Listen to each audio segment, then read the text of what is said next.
सामने आ रही है। शरीर के निशान से धर्म की पहचान की, ये बड़ी खबर।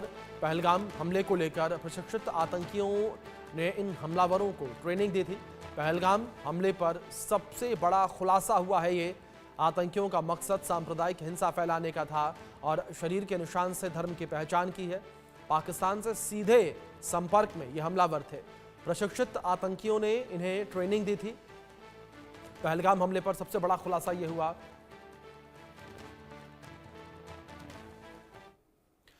तो गृह मंत्री अमित शाह श्रीनगर से दिल्ली के लिए निकले हैं। ये बड़ी खबर सामने आ रही है और शाम में सीसीएस की बैठक में शामिल होंगे। शाम 6 बजे सीसीएस की बैठक होनी है। ये बड़ी खबर निकलकर सामने आ रही है। केंद्रीय गृह मंत्री अमित शाह जो है वो श्रीनगर से दिल्ली के लिए रवाना हो चुके हैं। शाम 6 बजे सीसीएस की बैठक होगी। इस बैठक में गृह मंत्री शामिल होंगे। ये बड़ी खबर जो सामने आ रही है, गृह मंत्री अमित शाह जो है वो बैठक में शामिल होंगे। शाम में सीसीएस की बैठक होनी है। इस बैठक में गृह मंत्री अमित शाह शामिल होंगे। शाम 6 बजे सीसीएस की बैठक होगी। बैठक में गृह मंत्री अमित शाह की मौजूदगी रहेगी। ये बड़ी खबर जो निकलकर सामने आ रही है। शाम में सीसीएस की बैठक में शामिल होंगे गृह मंत्री अमित शाह। तो श्रीनगर से दिल्ली के लिए रवाना हो चुके हैं गृह मंत्री अमित शाह और लगातार हालातों को लेकर समीक्षा गृह मंत्री अमित शाह कर रहे हैं। और जिस तरीके से वो श्रीनगर भी पहुंचे थे, हालातों का जायजा भी उन्होंने लिया था। इस बीच हमारे सीनियर एडिटर संजय शर्मा जी जुड़ गए हैं, रुक करेंगे उनका अपडेट्स के लिए। संजय जी, जिस तरीके से खबर निकलकर सामने आ रही है, गृह मंत्री अमित शाह श्रीनगर से रवाना हो चुके हैं, क्या अपडेट्स निकलकर सामने आ रही है? कब तक गृह मंत्री अमित शाह दिल्ली पहुंचेंगे और उसके बाद सीसीएस की बैठक में हिस्सा लेंगे? देखिए, आज शाम को सीसीएस की बैठक होनी है। कैबिनेट कमेटी ऑन सिक्योरिटी के प्रधानमंत्री नरेंद्र मोदी की अध्यक्षता में इस बैठक में केंद्रीय गृह मंत्री अमित शाह को भी शामिल होना है। लिहाजा श्रीनगर से अमित शाह निकल चुके हैं और किसी भी वक्त शाम को 5 से 5:30 तक वो दिल्ली पहुंचेंगे। उसके बाद में पहले वो प्रधानमंत्री नरेंद्र मोदी से मिलने जाएंगे। पहले 1-to-1 मुलाकात उनकी प्रधानमंत्री नरेंद्र मोदी से होगी। उसके बाद में फिर सीसीएस की बैठक में केंद्रीय गृह मंत्री अमित शाह भी प्रधानमंत्री के साथ में हिस्सा लेंगे, शामिल होंगे।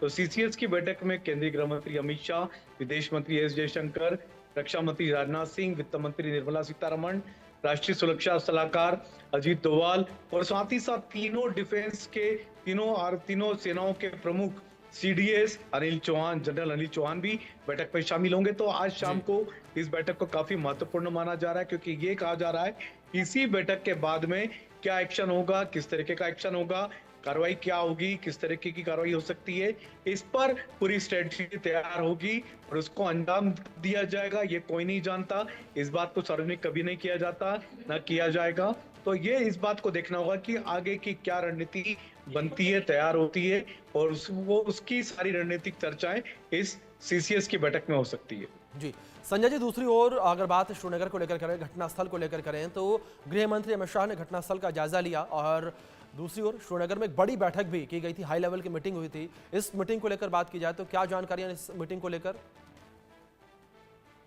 देखिए, केंद्रीय गृह मंत्री अमित शाह जैसी सूचना मिली थी उसके थोड़ी देर बाद ही वो प्रधानमंत्री नरेंद्र मोदी को जानकारी देने के बाद सीधे श्रीनगर पहुंच गए थे। वहां पर हाई लेवल मीटिंग बुलाई गई थी, उच्च स्तरीय सिक्योरिटी बैठक बुलाई गई थी, जिसमें पूरे हालात की समीक्षा की गई। उस बैठक में जो जम्मू कश्मीर के एसजी मनोज सिन्हा वो बैठक में मौजूद थे, मुख्यमंत्री उमर अब्दुल्ला भी बैठक में मौजूद थे, तीनों जो सेना है वहां पे उनके प्रमुख भी बैठक में मौजूद थे, सीआरपीएफ के डीजी बैठक में मौजूद थे और आईबी के जो डायरेक्टर है वो बैठक में मौजूद थे। दिल्ली से केंद्रीय गृह मंत्री अमित शाह के साथ में गृह सचिव भी गए हुए थे, वो भी बैठक में मौजूद थे। सिक्योरिटी जो वहां की जो व्यवस्था थी और किस तरीके से कैसी घटना घटी, क्या चूक रही और किस तरीके से वहां पर आतंकवादियों ने हमले को अंजाम देकर के वहां से किस तरीके से गायब हुए, कौन लोग उनको शेल्टर दे रहे हैं, क्योंकि स्थानीय लोगों के सहयोग के बिना इस तरह की घटना कभी भी संभव नहीं होती। तो उन सब पर विचार विमर्श किया गया।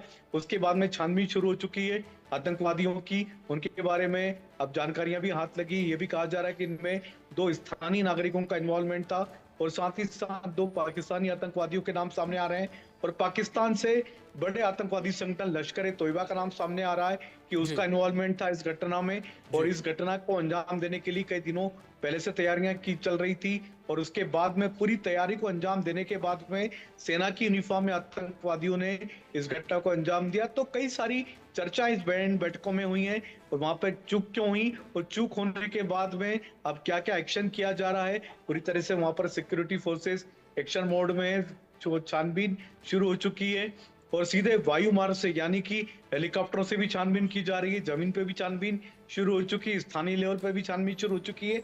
तो इन सभी तैयारियों को अंजाम देने के बाद में गृह मंत्री अमित शाह लोगों से मिले, परिजनों से मिले, जिन्होंने अपने परिजनों को खोया है इस घटना में, उन लोगों से मिले। उसके बाद में अमित शाह पोस्ट लिखते हैं कि जो भी जिम्मेदार होगा, जो भी दोषी होंगे, उनका बख्शा नहीं जाएगा, चाहे वो जमीन में छुपे हों, चाहे पाताल में, उनको ढूंढ ढूंढ कर उनको सजा दी जाएगी। तो जी अमित शाह इस तरह का पोस्ट लिखते हैं। उसके बाद में अब वो दिल्ली के लिए रवाना हो चुके हैं। प्रधानमंत्री नरेंद्र मोदी से मिलने के बाद सीसीएस की बैठक में शामिल होंगे। बिल्कुल संजय जी, एक बड़ी बैठक ये होने जा रही है। इस बैठक में बड़ा फैसला भी लिया जा सकता है। इस बीच में आपसे रिक्वेस्ट करूंगा, आप बने रहे हमारे साथ। एक बड़ी खबर सामने आ रही है, उसका रुख कर लेते हैं, जहां पाकिस्तान पर बड़े एक्शन की तैयारी इस वक्त की जा रही है। बड़ी खबर सामने आ रही है, सर्जिकल स्ट्राइक करने वाली टीम श्रीनगर रवाना हो चुकी है।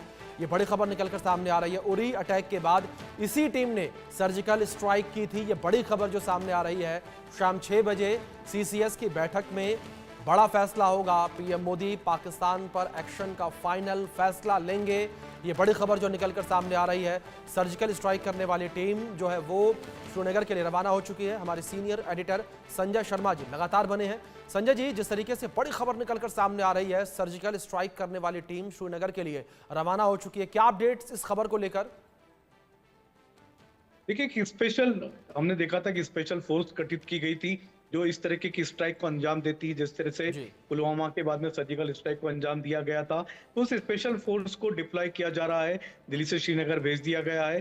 तो इनके लिए क्या निर्देश है, क्या क्या एक्शन होगी, किस तरह की कार्रवाई होगी, क्या सर्जिकल स्ट्राइक की तरह से फिर से स्पेशल जी फोर्स को कोई काम दिया जाएगा, जिम्मा दिया जाएगा, तो ये देखना होगा कि आखिर स्ट्रेटजी क्या तैयार होती है। क्योंकि हमने देखा इसके ठीक पहले आज केंद्रीय रक्षा मंत्री राजनाथ सिंह के साथ तीनों सेनाओं के प्रमुखों की बैठक हुई। लगभग 2.5 से 3 घंटे तक बैठक चली और तीनों सेनाओं को हाई अलर्ट पर रहने के लिए कहा गया। यानी आगे का जो एक्शन होगा, एक्शन की जो जो बड़ी भूमिका होगी, वो अब सेनाओं की होने वाली है। क्योंकि जब किसी देश पर अटैक की जब बात होती है या किसी बड़े हमले की बात होती है, तो उसमें सेनाओं को इन्वॉल्व किया जाता है। और स्पेशल फोर्स अलग उसका उसका अपना स्पेशलाइजेशन है, तो वो एक अलग तरह की यूनिट है जो कि सर्जिकल स्ट्राइक को अंजाम देती रही है, तो उसको भी भेजा गया है। तो देखना होगा कि किस तरीके की रणनीति आगे के लिए तैयार होती है, कब ऑपरेशन किया जाता है, ऑपरेशन किस तरीके का होगा, क्या जल मार्ग से होगा, वायु मार्ग से होगा या जमीन से होगा, और क्या उसको सेना अंजाम देगी या स्पेशल फोर्स अंजाम देगी, तो ये देखने वाली बात होगी। बिल्कुल संजय जी, देखना बड़ा दिलचस्प होगा किस तरीके से यहाँ पर पूरा ऑपरेशन को अंजाम दिया जाता है। लेकिन संजय जी, दूसरी ओर अगर बात इस पूरे ऑपरेशन को लेकर की जाए, किस तरीके से श्रीनगर में इस वक्त मूवमेंट जो है वो देखने को मिल रही है, क्योंकि लगातार खबरें ये भी निकलकर सामने आ रही थी कि पाकिस्तान जो है वो भी डरा सहमा नजर आ रहा है। पाकिस्तान में भी अलर्ट जारी कर दिया गया है। बिल्कुल, पाकिस्तान को कि इस हमले के बाद तुरंत आभास हो चुका था कि अगला खतरा पाकिस्तान पर मंडराने वाला है। लिहाजा उन्होंने अपने एयरफोर्स को सबको अलर्ट कर दिया गया है। जितने फाइटर प्लेन्स थे सबको तैनात कर दिए हैं एयरपोर्ट पर। फाइटर प्लेन सारे उनके तैनात हो चुके हैं, आर्मी अलर्ट मोड पर आ चुकी है। तो पाकिस्तान में अपनी जो सुरक्षा की जो तैयारियां हैं, वो पूरी तरह से चाक चौबंद करने में लगा हुआ पाकिस्तान। उसको भी अंदेशा है कि भारत ने जिस तरीके से पहले भी 2 बार सर्जिकल स्ट्राइक की है, एक बार वायु मार्ग से की है, एक बार जमीन से की है, तो क्या भारत इस तरह से कोई अंजाम दे सकता है, फिर से पाकिस्तान में किसी बड़ी घटना को अंजाम दे सकता है। तो उसके लिए, उससे निपटने के लिए पाकिस्तान ने अपनी सुरक्षा के लिए कड़ी तैयारियां की हैं और उनके फाइटर प्लेन्स सीमा पर भेज दिए गए, बॉर्डर पर भेज दिए गए। और रावलपिंडी हो चाहे इस्लामाबाद हो, सभी जगह पर फाइटर प्लेन्स के मूवमेंट पाकिस्तान में देखे जा रहे हैं। तो